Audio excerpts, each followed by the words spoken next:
Hi, this is Reverend Dr. Elena Rosalind Michelle, and I wanted to talk to you about our next light that we are igniting. This is our fifth light. She is on the number 3, and Anna name means grace and favor. So Anna was a prophetess during the 1st century, and when you do a search of Anna, only one scripture pops up. But there is another name, Annas, that also comes up, and this name means the same as grace and favor. So total of both of these names comes out of 5 scriptures, but we'll look at one of them. So when you seek God's mercy, how do you know that you attained it? When do you know that the Father delights in you? What happens when the Father bestows you grace and favor instead of grace and mercy? In many religions, there is a goal to attain mercy of God, the Creator. Many sacrifices and murders have been made over the centuries in order to attain mercy. However, once you attain mercy, then what happens? Do you have to keep seeking mercy?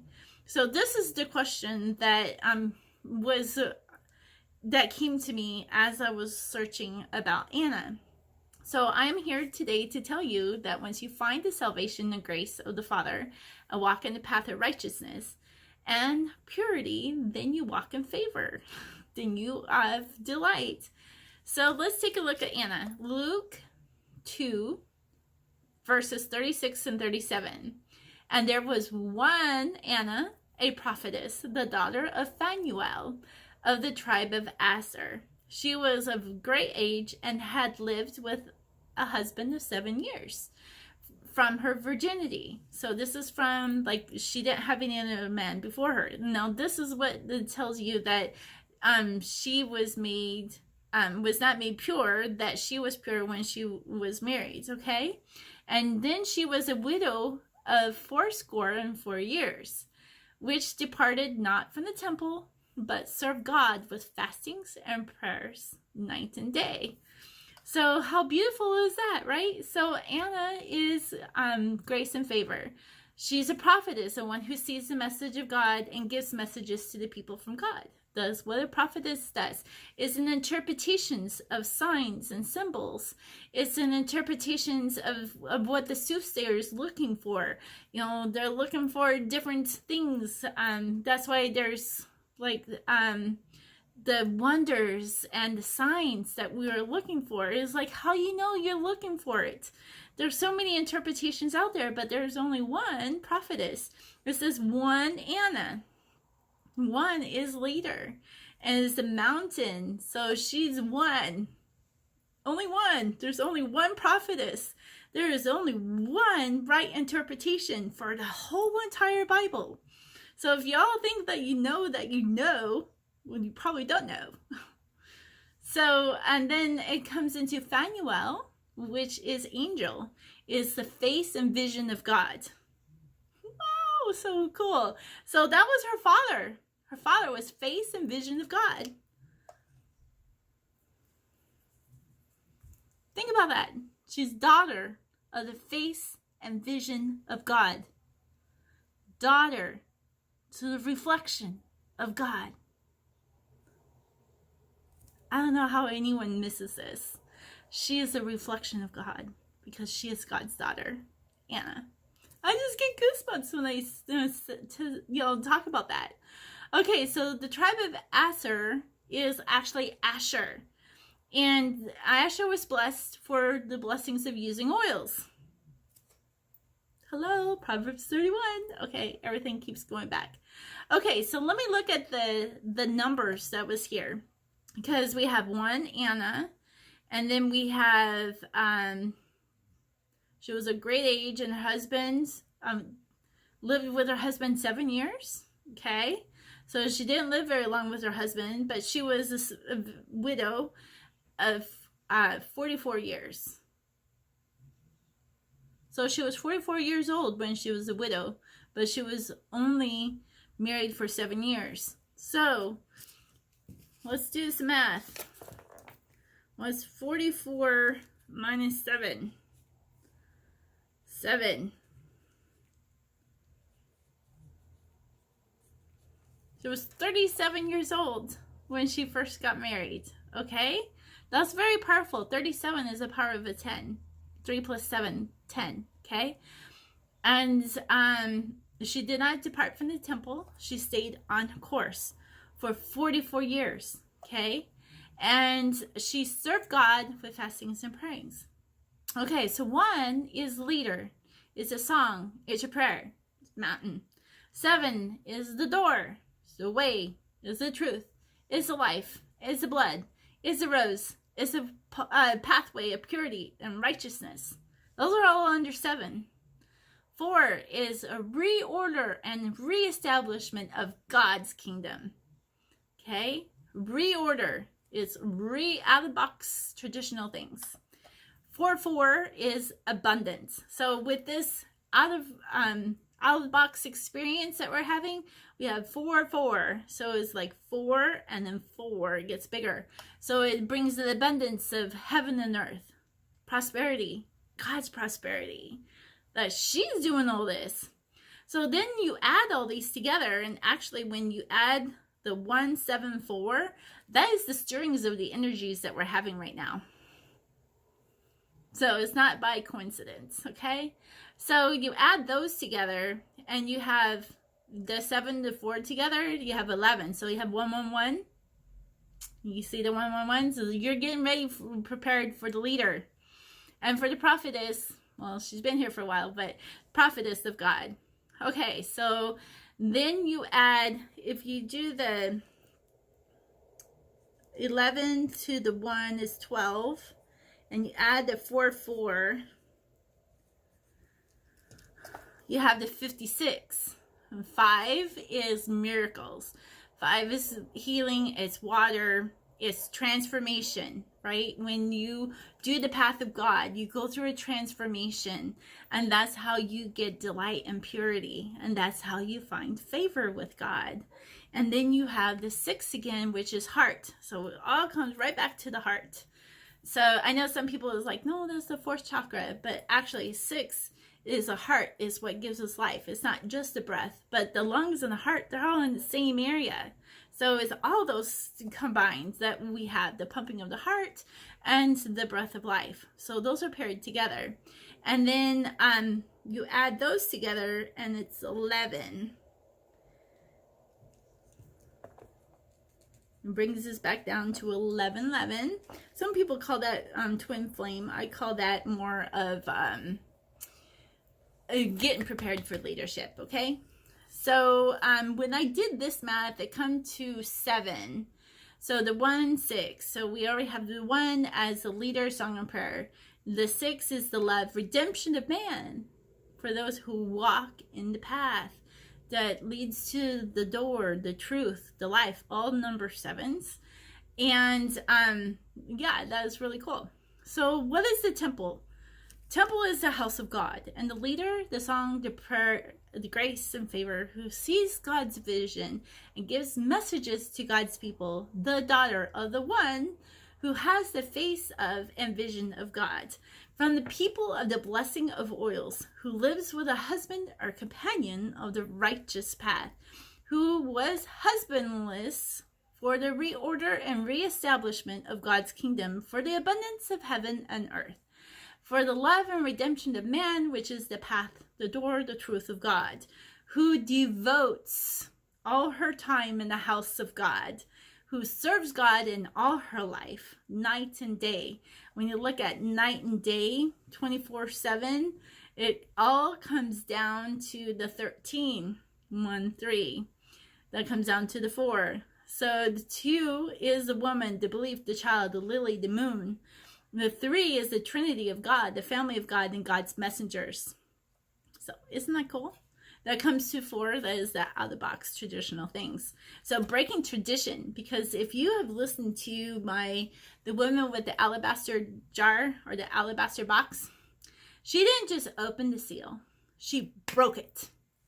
She broke tradition. She broke religious tradition. She broke all those things and poured that on Christ, on Jesus. Broke all the seals. So whatever you think about religion, she broke it. Whatever you think about government, She broke it. She broke it. She broke it. She did. It was a woman who broke it, okay? So combine the 6 plus a 4, that equals the 10, the power of the 10. 0 is completion. They say 9 is, but 0 is a completion, and it goes into a new cycle, okay? So it doesn't die out. It doesn't go kaput. Because 0 says without void, but void does have a circle to it. Because God has earth and has gravity around it. So it's a circle. And then it comes down to the 1 that brings us back to the leader, the song, and the prayer. So in other words, God abided in her, and she abided in him. This shows God's delight in his woman of faithfulness and loyalty. Devotion takes us back to Proverbs 31:1. So who is the devoted one? It says the words of the king of Lemuel in Proverbs 31:1. Lemuel means devoted to God. The prophecy that his mother taught him. What? The prophecy, Proverbs 31. The prophecy that his mother taught him. And you know what? It goes all according to the alphabet. Starting from the Aleph to the Tav. 22 verses. And then it has individual verses within verses, which brings us to the 44. And what? The 44 was how many years? She was a widow of 84 years. Coincidence? No. Okay, so Lemuel means devoted to God. Is a man that only one who devotes his time to God? No, a woman can do the same thing. A woman can do the same thing. Sometimes when we look at verses like Phanuel can also be a woman. Gabriel can be a man or a woman, because all these angels are parts of God. Okay? So the being of God is both masculine and feminine. So yes, God can be a woman, and God can be a man. God can be angels that are men and women. We're all angels, right? We're all parts of God. We can say that king can easily be replaced as queen, as Lemuela, right? King isn't capitalized, so it doesn't depict an actual person, but someone who has ranking of royalty in God's kingdom, right? Maybe a lesser, because women are known to be the less. And what was it? The Sons of Thunder, James and John, and James the Great, and James the Lesser. Could be a female, Jamie. We do have lots of names nowadays that are both masculine and feminine. All right, so I want to show you a verse from the Old Testament about Hannah, because Hannah also means grace and favor, but with an H. She's a second wife to her husband, and she was barren, just like Leah and Rachel. I don't know how they come together, but Rachel was the barren one. And she was, so I'm kind of thinking that maybe Hannah was the twin. She made a vow to the Lord in 1 Samuel 1:1. And she vowed a vow. So in other words, she made a covenant of a covenant, an oath of an oath, a promise of a promise. And said, O Lord of hosts, if thou wilt indeed look on my affliction of thine handmaid, and remember me, and not forget thine handmaid, but wilt give unto thine handmaid a man child, then I will give him unto the Lord all the days of my life, and there shall no razor come upon his head. Okay, for one thing, the handmaid of my affliction was Leah. I have to look this up. Okay, because I'm just getting something totally, like, this is the epiphanies that happen to me all the time. Okay, so let's look up affliction real quick here.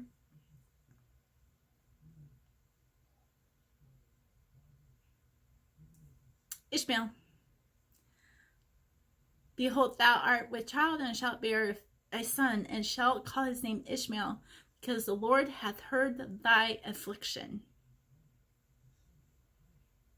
And then again it says, and Leah conceived and bare a son, and she called his name Reuben, for she said, surely the Lord has looked upon my affliction. Now therefore my husband will love me.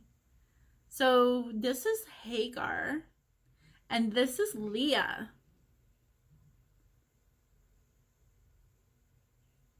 It says, Genesis 31:42, except the God of my father, the God of Abraham, the fear of Isaac, okay, had, because Isaac means God's laughs, so the fear of God's laughter, okay, had been with me. Surely thou hadst sent me away now empty. God had seen mine affliction and the labor of my hands, and rebuked thee yesternight. So, like last night. The name of the second called Ephraim, for God has caused me to be fruitful in the land of my affliction.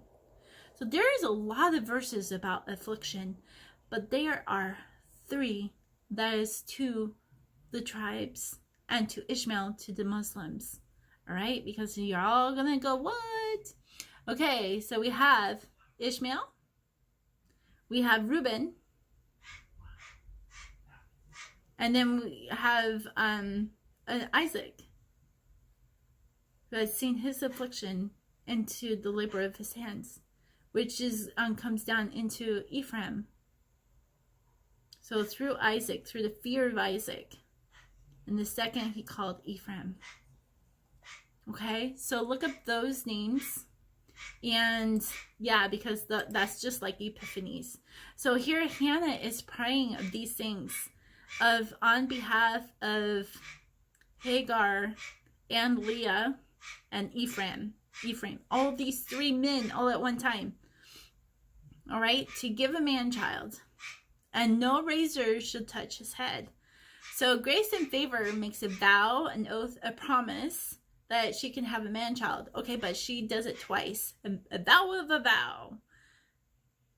God of a God. Yahweh is God. Okay, Joel.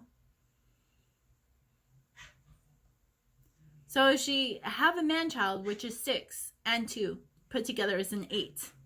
Is abundance. Okay, then she will give this child back to God. And now as a daughter of God, she shows him trust, that he will take care of her son. And how many mothers can let their child go to a stranger? So the child goes to a stranger's house. Eli. Okay? And then this child doesn't go anywhere else. It stays in the temple of God for the rest of his life. Doesn't leave. Okay? Devoted to God. And the one who is devoted, she gives that child away. So know that no razor comes to his head. She makes a Nazirite vow on behalf of her son. The Nazirites, they are the ones who does the will of God as a woman. Did you know that? Jesus was a Nazirite.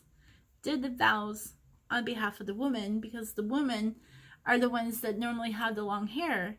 When you have the long hair, there's something about the hair and being intuitive. And yeah, you have to kind of look into some of that scientific stuff. But in the Bible, it says the hair is the crowning of a glory. So it has something to do with, getting insight from God by having long hair. But I just think it's sexy. Okay. So this is interesting that she makes this Nazirite vow on behalf of her son. Because then she has a son and gives him to Eli, who is a high priest at the time. And he lives in the temple all the rest of the days. But his hair isn't cut, okay? Hello, his hair isn't cut. Thus his son is Samson. Because he would have a name change. Samuel to Samson. Devoted to God. Another prophet of God who had put his faith to action for yet another name change. So you see name changes happens in the Bible all the time. So I thought it was important to note the significance of this man-child. if you followed me in November, that the man-child was a plan only known between me and the Lord in Revelations 12 and 11. We're in the significant training to be a Levite priestess. So this all happened to me. So in Isaiah 66:7 says, before she travailed, she brought forth, and before her pain came, she was delivered of a man-child. Revelations 12:5, and she brought forth a man-child, who was to rule all nations with the rod of iron, and her child was caught up unto God and to his throne. Revelations 12:13, and when the dragon saw that he was cast unto the earth, he persecuted the woman which brought forth the man-child. So bring us back to Hannah. 1 Samuel chapter 2, verse 21. And the Lord visited Hannah, and so that she conceived and bare 3 sons and 2 daughters. And the child Samuel grew before the Lord. God opened up her womb. So she had 3 sons, 666, and 2 daughters, 222.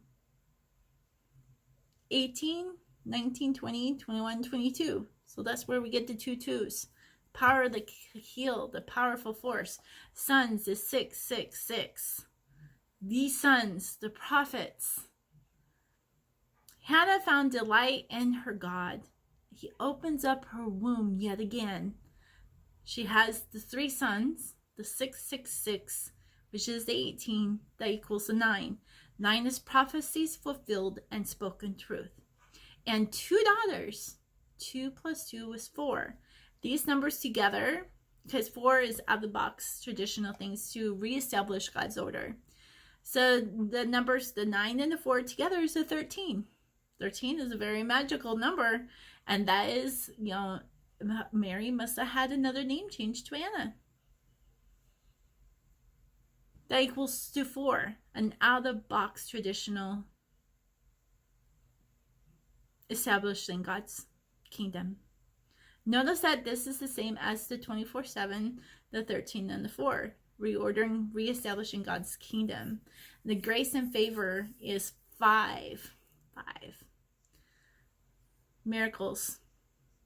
I think mysteries would come under 5 as well. And when you got the 4 plus 5 together is 9, and it comes right back to the prophecies being fulfilled and spoken truth. So it's amazing when you look at different things and you look at them from a whole different perspective, and how Samuel is the one who hears from God. Samuel, the one who hears from God, who becomes servant, who becomes devoted to God. And there's a female that does that, and it was under Anna. So Hannah is the mother, but turns into the daughter. And I have a video about that at another time. So once you allow the Father through the Holy Spirit, and the Spirit who has been made holy and pure, to shower you with his cleansing love, you will start the healing process, which is a 5. And 5 is also forgiveness and healing. And when order is put back where it should be, then healing can begin. Let me know if you're ready for this healing, because I have been shown how to heal, and I've been healing since 2011. And I've been doing it on the internet since 2012 and 2013 and on and on and on. So yeah, it's amazing. And God had told me in September 29th of 2011 that I was the last end times prophetess. I was the last prophet to be born. I was the last that has to do all of these things to make everything to come to completion. I've been doing this since 2011. So the things that you're seeing from God does not just happen just because God is like, he uses man and female to have this happen. And I've been devoted to God all my life. But from when I was 37 through 44, I had amazing things happen. So I had my healing when I was 42. And yeah, let me look at the numbers of that. 37, right? Because that was a powerful number. And the 44. That was in 7 years that the amazing things happened.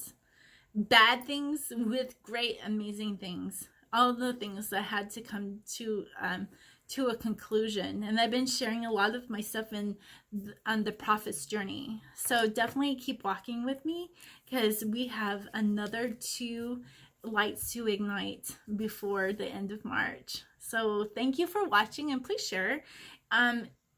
These are just things that God had given me, and I don't have any comments listed on these things because I get tired of people always thinking that they all know it all, because they really don't. You have to really come from the perspective of God and from his vision and from his message, because you guys can all say whatever that is in your heart, but in your particular journey, because I'm coming to my destiny on April 5th, and it's no longer being priest and prophet, but it's going to be leader. So it's amazing to see how all of these things are being fulfilled, and how all of these are being fulfilled into the natural cycles that God has been doing, and that has been guiding me. So yeah, it's amazing. It's an amazing experience to be devoted to God. And when you have favor with him, like, you become a delight. No longer are we looking for mercy. We already have that forgiveness. We'll already have that. And I can't tell you how many times, even today, like 3 times just in an hour's time, how God keeps telling me, I am his most loved child. I am his most loved daughter. Over and over. And I'm sure some of you get that too and will understand. But to know that the journey of God, and that there is a being of God, is amazing. It is amazing. And it's even amazing when you're an angel. So thank you for watching, and have a good and spiritual day.